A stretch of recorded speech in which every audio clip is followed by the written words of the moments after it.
اور خیبر پختونخوا جو اسمبلی ابھی نہیں بنی ہے اس کا اجلاس قومی اسمبلی میں بڑے رکت آمیز مناظر تھے. تحریک انصاف کے لوگ ایک دوسرے کے گلے لا کے رو بھی رہے تھے اور خوش بھی ہو رہے تھے کہ جو مظالم ہوئے, جو دکھ تکلیفیں پریشانیاں کاٹیں, آج خان کے نظریے کی جیت ہے. عوام کے مینڈیٹ کا تحفظ کرنے کے لیے یہ لوگ رات اکٹھے ہوئے, اسمبلی میں احتجاج کا معاملہ ہوا. خان کے ماسک جو تیار کروائے گئے, ہر ممبر کو کہا گیا آپ نے لازمی ماسک پہن کے اسمبلی میں آنا ہے, اور تمام ممبران نے عمران خان کے ماسک پہن کر تصاویر عمران خان کی اٹھا کر اسمبلی میں آج صرف دو ہی نعرے تھے, ایک عمران خان اور دوسرا تحریک انصاف. مائک آج بند نہیں ہو سکے, تصویر پر پابندی نہیں لگائی جا سکی.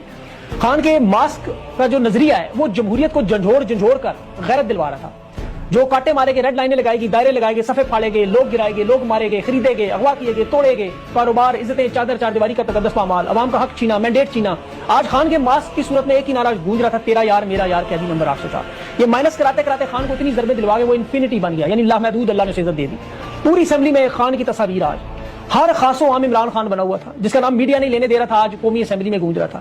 جس کی آواز کو ڈیالہ جیل میں بند کیا گیا, اس کا خط آج BBC سمیت دنیا دکھا رہی ہے. جس کے لوگوں کے منہ کپڑوں سے ڈھانپ کے لے کے جاتے تھے, آج سر فخر سے بلند کر کے پہلے نعرہ تکبیر اور پھر عمران خان کو خراج عقیدت پیش کر دے.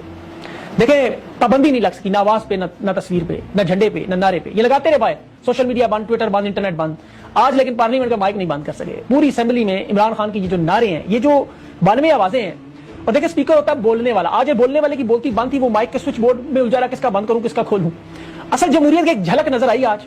اور یہ جو تحریک انصاف کا عمران خان کا نظریہ ہے پرامن جمہوریت, اسے دونوں ہاتھوں سے سلام. شندانہ نے کل کہا تھا کہ KP میں اور بلوچستان میں اتنا اسلحہ موجود ہے, لوگ سوچ نہیں سکتے, لیکن ہم نے کبھی اپنے بچوں کو یہ سوچنے بھی نہیں دیا. بچوں کی ٹانگیں کٹواتے رہے, جسموں پر زخم کھاتے رہے, نوجوان اپنے شہید کرواتے رہے, کیونکہ مقصد بڑا ہے, پاکستان سے محبت ہے. ادھر تم ادھر ہم والا نعرہ نہیں لگا سکتے, ہم ملک کو نہیں توڑ سکتے, کیونکہ ہمارا رہنما, ہمارا مرشد پاکستان جوڑنے والا ہے. اور آج دیکھیں اس نے پاکستان جوڑا. پنجاب کے لوگ فخر کر رہے ہیں خیبر پختونخوا کی تیسری مرتبہ خان کی حکومت پر.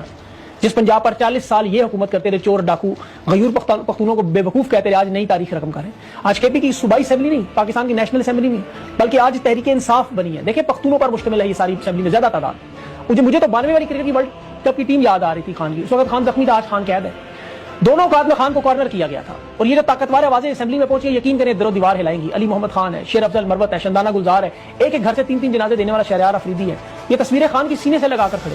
وہ 90 سال کا میاں اظہر بھی مجھے نظر آ, سیاست سے ریٹائر ہے, کہتا ہے میں تو اسمبلی میں آنا ہی نہیں چاہتا تھا, افسردہ ہوں بول کہ بیٹے کو پارلیمنٹ ہے, بیٹا بیچارہ مفرور.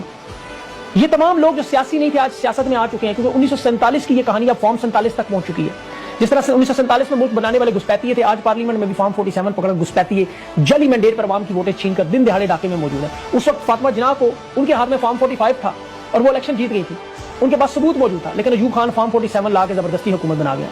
آج نواز شریف بھی اسی طرح جو ڈکٹیٹروں کے ہاتھ میں وہی فارم 47 بنا ہوا ہے. یہ عوام مینڈیٹ چور جس طرح پاکستان کی تقدیر اور حقیقی جمہوریت کو لا سکتے تھے, آج پانی کی خالی بوتلیں سر پہ سے رسیو کر رہے ہیں.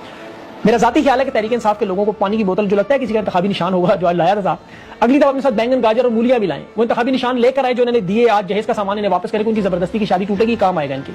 آج خان کا نظریہ مینڈیٹ چوروں کے سامنے جیت کر انہیں نشان عبرت بنا رہا ہے. ایک اور منظر بھی نظر آیا, ایک لوٹا وہاں عمران خان کی جوتی کے صدقے میں ووٹ لے کر, جو خود کہتا تھا مجھے عمران خان کی جوتیوں کے صدقے میں ووٹ ملے, وسیم قادر آج منہ پر ہاتھ رکھ کر آنکھیں جھکا کر ایک بغیرت بے شرم انسان کی طرح بیٹھا ہوا ہے. انہوں نے خود کو نہیں اپنے بچوں کو بھی شرمندہ کروا دیا, ان کے دوست احباب بھی شرمندہ ہیں, رشتہ دار, خاندان والے, انہیں لوگ ایک گالی سمجھتے ہیں اس معاشرے میں. جو ایک محاورہ مقصد سنا کرتے تھے, شرم آنے جانے والی چیز ہے, بندہ بے غیرت ہونا چاہیے. اون چودھری کو دیکھ کے یہ محاورہ بھی یاد آیا, علیم خان بھی نظر آ رہا, اور نواز شریف جو کہہ رہا تھا لڑ کے آئے خواجہ آصف کی طرف دے, یہ واقعی ووٹوں سے لڑ کر آئے ہیں, ڈبوں سے لڑ کر آئے ہیں, جعلی موروں سے لڑ کر آئے ہیں. تحریک انصاف کے لوگوں سے نہیں لڑے, عوام کے مینڈیٹ کو چوری کر کے لڑے, عوام کے حق پر ڈاکہ مار کے لڑے, اوپر اللہ کا نام کلمہ لکھا, نیچے حلف اٹھا رہے ہیں, دستخط کر رہے ہیں, میں پاکستان کا وفادار ہوں. یہی وہ لوگ ہیں جو بعد میں امریکہ کو اڈے بھی بیچتے ہیں, ڈرون حملوں پر غیرت نہیں آتی, پاکستانیوں کو بیچتے ہیں شرم نہیں آتی. اور دیکھیں امریکہ میں موجود لوگوں کا جن کا ضمیر زندہ ہے, وہ ان کی غیر قانونی, غیر اخلاقی, غیر جمہوری حکومت کو نامنظور ہونے کا مطالبہ کر رہے ہیں. 30 سینیٹر نے امریکی صدر اور بلنکن کو دوبارہ خط لکھا کہ پاکستان میں صاف شفاف تحقیقات جب تک نہ ہو حکومت تسلیم نہ کرو. اور یاد رکھیں اس معاملے کو ہلکا نہ رہیے, پاکستان نہیں ردی کی ٹوکری میں خط پھینک دیا, وہ کسی نے پوچھنا ہی نہیں.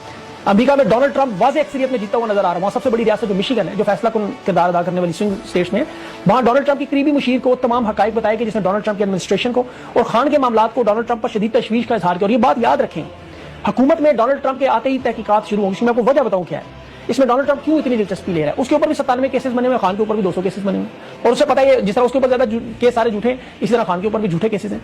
اب اس کے اوپر بھی کیپٹل ہل کا الزام لگایا گیا کہ قومی سلامتی کو نقصان پہنچایا اور دہشت گرد تک بنایا گیا, اور یہاں عمران خان پر بھی 9 مئی کا واقعہ ہوا. تو ڈونلڈ ٹرمپ کو پتا ہے کہ یہ سٹیج تیار کرنے والا اصل پیچھے بائیڈن کی حکومت ایڈمنسٹریشن ہے.